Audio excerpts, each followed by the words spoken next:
The live TV, सच सबसे आगे। मुस्तकबिल अब बुझा बुझा सा है, अब आगे का रास्ता क्या है। नेतन्याहू के दिमाग में ये बात जरूर चल रही होगी।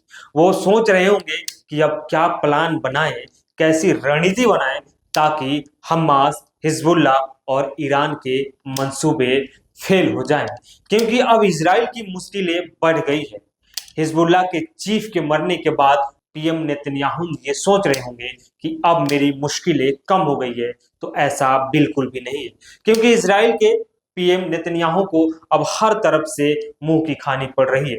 दोस्तों, यूनाइटेड नेशन ने भी इजराइल के प्रधानमंत्री की जम की आलोचना किया और लताड़ भी लगाया। संयुक्त राष्ट्र के शरणार्थी प्रमुख फिलिपो ग्रैंडी का कहना है कि लेबनान पर कई हवाई हमलों ने देश के बड़े हिस्सों को तबाह कर दिया है, बर्बाद कर दिया है। इजराइल की बमबारी ने वहां के लोगों की जिंदगी को अस्त व्यस्त कर दिया है और उन्होंने ये भी कहा कि अंतर्राष्ट्रीय मानवीय कानून क्यों धज्जियां उड़ाया गया। यानी अंतर्राष्ट्रीय जो मानवीय कानून है उसकी धज्जियां उड़ाकर इजराइल ने रख दिया है। बात यही खत्म नहीं होती है, बात और आगे बढ़ता है। उन्होंने कहा कि दुर्भाग्य से जिस तरीके से हवाई हमले किए गए, जिस तरीके से हमला वहां पे हुआ, उसने पूरे अंतर्राष्ट्रीय कानून को उल्लंघन तो किया ही किया, वहां के नागरिकों के बुनियादी ढांचे को भी नष्ट कर दिया। वहां पे ज्यादातर बच्चे इसका शिकार हुए। नागरिकों के रहने के लिए कोई जगह नहीं बची है। उन्होंने पूरे नागरिकों को ही मार डाला है, मानवीय कार्यों को प्रभावित किया है। बेरूत की यात्रा के दौरान भी उन्होंने वहां पे बहुत चीजों को ऑब्जर्व किया। वहां पे उन्होंने देखा कि बेरूत की हालत क्या हुई है।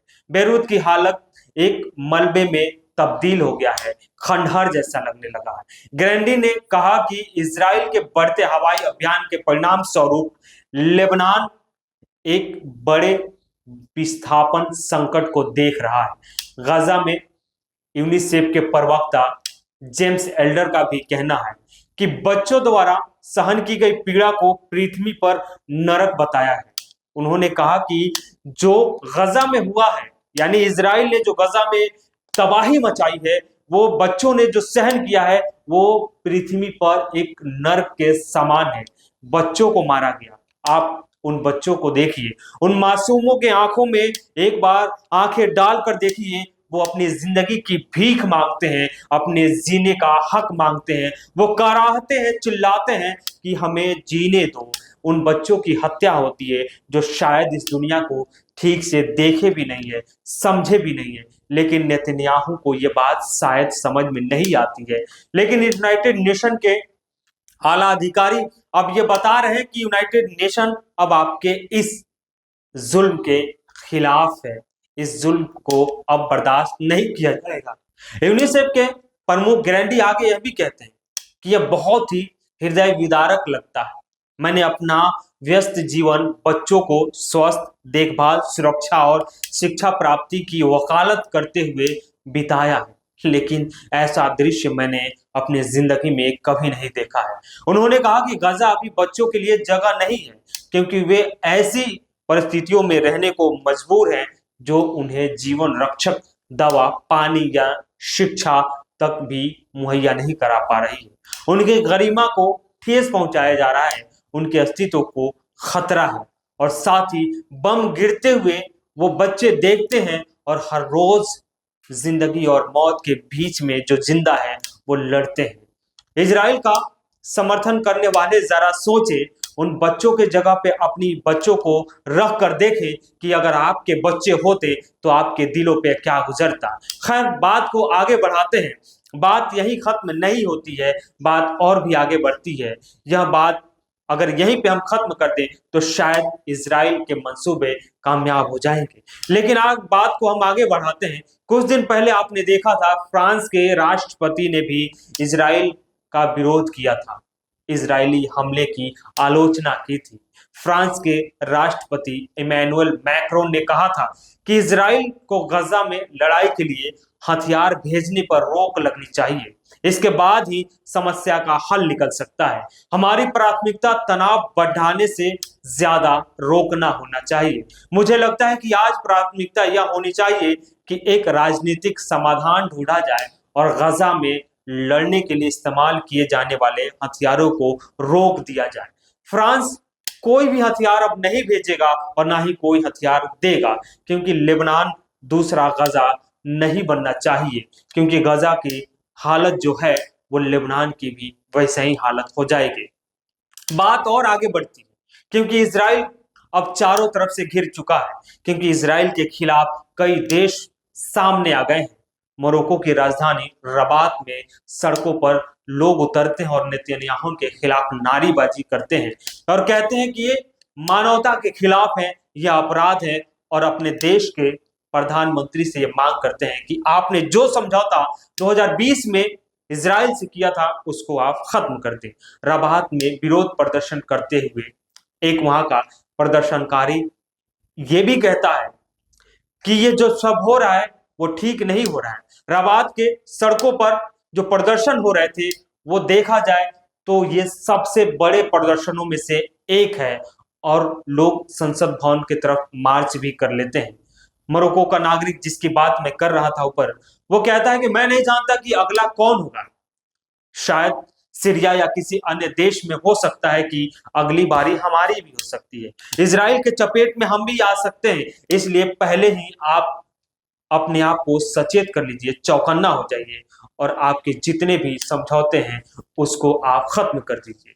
मोरक्को की सरकार ने भी इस युद्ध के खिलाफ अपनी बात रखी, इजराइल के खिलाफ बोला और कहा कि इजराइल जो कर रहा है वो गलत है।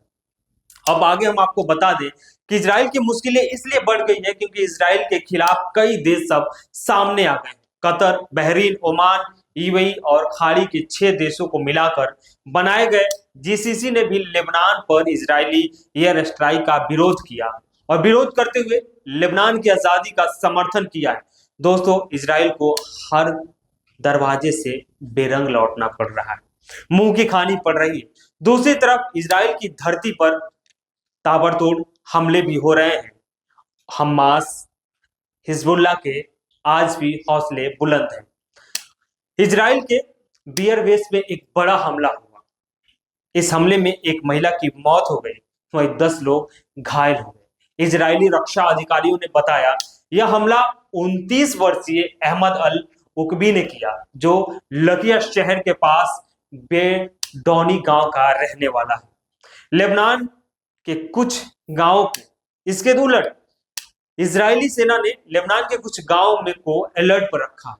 उन्होंने कहा कि इस गांव को आप लोग खाली कर दीजिए, ऑर्डर जारी कर दिया गया। इजरायली सेना का कहना है कि लेबनान के दक्षिणी इलाके में एक ऑपरेशन चलाने की तैयारी कर रहे हैं। इसी के मद्देनजर हम चाहते हैं कि आप इन गांवों को छोड़ दीजिए। आगे तर्क यह दिया जाता है इजरायली डिफेंस फोर्स के प्रवक्ता अविचाई की तरफ से कि लेबनान के दक्षिणी हिस्से में लगभग 25 गांवों को खाली इसलिए कराया जा रहा है ताकि वहां पे हिजबुल्लाह सदस्यों को हथियार रखने का एक ठिकाना है, या हथियारों या उस संगठन से नजदीकी रखने वालों लोग वहां पे मौजूद हैं। और मैं नहीं चाहता हूं कि हिजबुल्लाह के समर्थक या हिजबुल्लाह से संपर्क रखने वाले लोग अपनी जान को खतरे में डालें। इसलिए अविचाई अंद्राई ने इन गांव के लोगों को अपने घरों को, अपने जमीन को छोड़ने का आदेश दे दिया। उन्होंने कहा कि आप यहां से तुरंत अवेल नदी की तरफ चले जाइए, उस तरफ चले जाइए। उस वक्त तक आप इंतजार कीजिए जब तक हम आपको वापस लौटने का ऐलान न करें या आपको अनुमति ना दे। लेकिन ईरान भी इन गिदड़ भपकियों से डरने वाला नहीं है। ईरान भी पूरी तरीके से तैयारी कर लिया है और ईरान ने कहा कि अगर इजराइल कोई भी हमला करता है, इजराइल कुछ भी ऐसा करता है तो हम मुंहतोड़ जवाब देने के लिए तैयार हैं। हम नेतन्याहू अपनी रणनीति बना रहे हैं कि हमास से कैसे लड़े, हिजबुल्लाह से कैसे लड़े, इजराइल से कैसे लड़े, क्योंकि इजराइल और ईरान अब एक दूसरे के आमने सामने हैं। हमास और इजराइल का युद्ध अब इजराइल और ईरान का युद्ध बन गया है। हिजबुल्लाह चीफ के मरने के बाद ईरान इजराइल की मुश्किलें कम नहीं हुई है बल्कि और भी बढ़ गई है। और ईरान ने ऐलान भी कर दिया है कि हम अब आगे की कार्रवाई जारी रखेंगे। तो खैर, अब देखिए आगे का रास्ता क्या होता है, आगे क्या रणनीति बनती है, या युद्ध विराम होता है या फिर दोनों देश एक दूसरे को युद्ध की आग में झोंक देंगे, या तीसरी विश्व युद्ध की तैयारी है, या तीसरी विश्व युद्ध की तरफ हम बढ़ रहे हैं। तो खैर चलते चलते आपको कह दें कि मैं खुद अपनी बर्बादियों का दास्तान लिखते चला गया, मैं अपनी अहंकार के आगे शहर जलाता चला गया। यह शेर नेतन्याहू पे सटीक बैठ रहा है, यह शेर नेतन्याहू के बर्बादियों पर लिखा गया है, क्योंकि नेतन्याहू के अहंकार ने न सिर्फ फलस्तीनियों को, गजा को, लेबनान को बर्बाद किया, बल्कि पश्चिमी देशों को युद्ध की आग में झोंक दिया है। इजरायलियों के लिए भी वो जानी दुश्मन बन गए हैं, इजरायलियों के जान के दुश्मन बन गए हैं। उनका फरमान न जाने कितने मासूमों को मौत की नींद सुला चुका है। द लाइव टीवी, सच सबसे आगे।